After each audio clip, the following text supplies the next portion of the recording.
February 11ರಂದು ಪ್ರೇಮವಾಹಿನಿ ರಥಯಾತ್ರೆ ಕಾರ್ಯಕ್ರಮ.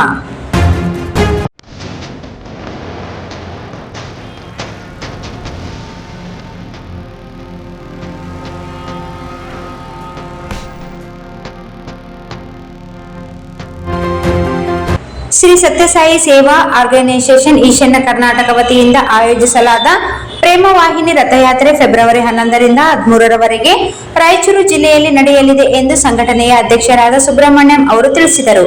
ನಗರದ ಪತ್ರಿಕಾ ಭವನದಲ್ಲಿ ನಡೆದ ಸುದ್ದಿಗೋಷ್ಠಿಯಲ್ಲಿ ಅವರು ಮಾತನಾಡಿದರು. ಸೇವಾ, ಪ್ರೇಮ ಹಾಗೂ ಆಧ್ಯಾತ್ಮಿಕ ಮೌಲ್ಯಗಳನ್ನು ಸಮಾಜದಲ್ಲಿ ಹರಡುವ ಉದ್ದೇಶದಿಂದ ಈ ರಥಯಾತ್ರೆಯನ್ನು ಆಯೋಜಿಸಲಾಗಿದೆ.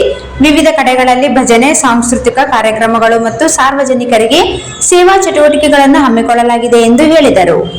ಮಾರ್ಗಸೂಚಿ: ಫೆಬ್ರವರಿ 11ರಂದು ಬೆಳಗ್ಗೆ 10 ಗಂಟೆಗೆ ದೇವಸಗೂರು ಶಕ್ತಿನಗರದಿಂದ ರಥಯಾತ್ರೆ ಆರಂಭವಾಗಿ ಮಾ ಆಶಾಪುರ್ ಕಲ್ಯಾಣ ಮಂಟಪದಲ್ಲಿ ಸಾಂಸ್ಕೃತಿಕ ಕಾರ್ಯಕ್ರಮ ಹಾಗೂ ಭೋಜನ ವ್ಯವಸ್ಥೆ ಮಧ್ಯಾಹ್ನ 1 ಗಂಟೆಗೆ ನಡೆಯಲಿದೆ. ನಂತರ ರಾಯಚೂರು ನಗರ, Ganj circle, Chandramouleshwara circle, Basaveshwara circle ಮೂಲಕ ಸಿಂಧನೂರು ರಸ್ತೆ ದಾರಿ ಹಿಡಿದು ಮಾನ್ವಿ ನಗರ, ಅಮರೇಶ್ವರ ಕ್ಯಾಂಪ್ ಮೂಲಕ ಸಿಂಧನೂರು ಪಿಡಬ್ಲ್ಯೂಡಿ ಕ್ಯಾಂಪ್ ತಲುಪಿ ಪಗಡದಿನ್ನಿ ಕ್ಯಾಂಪ್ ಸಾಯಿ ಮಂದಿರದಲ್ಲಿ ರಾತ್ರಿ ವಿಶ್ರಾಂತಿ ಪಡೆಯಲಿದೆ.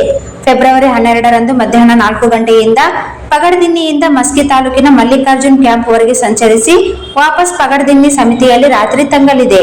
ಫೆಬ್ರವರಿ 13ರಂದು ಬೆಳಗ್ಗೆ 6 ಗಂಟೆಗೆ ಪಗಡದಿನ್ನಿ ಕ್ಯಾಂಪ್ನಿಂದ ಸಿಂಧನೂರು ತಹಸೀಲ್ದಾರ್ ಕಚೇರಿ ವೃತ್ತ ಮೂಲಕ ಅಟ್ರಿಗೇಟ್, ಗೀತಾ ಕ್ಯಾಂಪ್, ದೇವಿ ಕ್ಯಾಂಪ್ ಭೇಟಿ ನೀಡಿ ವಾಪಸ್ ಅಟ್ರಿಗೇಟ್ನಿಂದ ಗೋರೆಬಾಳ್ ಕ್ಯಾಂಪ್, ಗಾಂಧಿನಗರ, ನಂತರ ಕೆ ಹಂಚಿನಾಳ್ ಕ್ಯಾಂಪ್ ಮೂಲಕ ಕೊಪ್ಪಳ ಜಿಲ್ಲೆಯ ಕಾರಟಗಿ ನಗರ ಪ್ರವೇಶಿಸಲಿದೆ. ರಥಯಾತ್ರೆಯಲ್ಲಿ ಹೆಚ್ಚಿನ ಸಂಖ್ಯೆಯಲ್ಲಿ ಭಾಗವಹಿಸಿ ಕಾರ್ಯಕ್ರಮವನ್ನು ಯಶಸ್ವಿಗೊಳಿಸಲು ಸಾರ್ವಜನಿಕರಲ್ಲಿ ಮನವಿ ಮಾಡಿದರು.